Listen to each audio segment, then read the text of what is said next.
Pineapple, அன்னாச்சி பழம், இதுல என்னென்ன நன்மைகள் இருக்கு அப்படிங்கறத பாப்போமா? அன்னாச்சி பழம் சாப்பிட்டா நோய் எதிர்ப்பு சக்தி அதிகரிக்குமா? அன்னாச்சி பழத்தில் இருக்கக்கூடிய வைட்டமின் சி மற்றும் ஆன்டி ஆக்சிடென்ட்ஸ்கள் பார்த்தீங்கன்னா இதுக்கு உதவுது.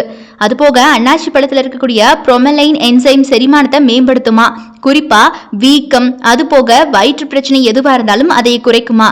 இதய ஆரோக்கியத்தை மேம்படுத்துமா இந்த அன்னாச்சி பழம். ஏன் அப்படின்னா இதுல இருக்கக்கூடிய நார்ச்சத்து, அது போக ஆன்டி ஆக்சிடென்ட்ஸ் பார்த்தீங்கன்னா இதய ஆரோக்கியத்தை மேம்படுத்த உதவுது. இதய நோய் ஏற்படக்கூடிய அபாயத்தை கூட குறைக்குது. அன்னாச்சி பழத்தில் இருக்கக்கூடிய ஆன்டி ஆக்சிடென்ட்ஸ்கள் பார்த்தீங்கன்னா தோல் சுருக்கங்கள், அது போக முதுமையை தடுக்குதுங்க. அன்னாச்சி பழம் வயிற்றுப்போக்கு பிரச்சனைகளை கூட குணப்படுத்த உதவுது. அன்னாச்சி பழ சாரோட நாட்டு சர்க்கரை சேர்த்து ஜூஸ் அருந்தினா இரும்பு சத்து அதிகரிச்சு ரத்த சோகை நீங்குமா. அன்னாச்சி பழம் உடல் எடை, அது போக தொப்பையை குறைக்க உதவுது. அன்னாச்சி பழம் சாப்பிட்டா மூட்டு வலி பிரச்சனை கூட குறையுமா. அது போக வைரஸ்களை எதிர்த்து போராடக்கூடியது இந்த பழம்ங்க. இது போக ஏராளமான நன்மைகள் இந்த பழத்துல இருக்குது.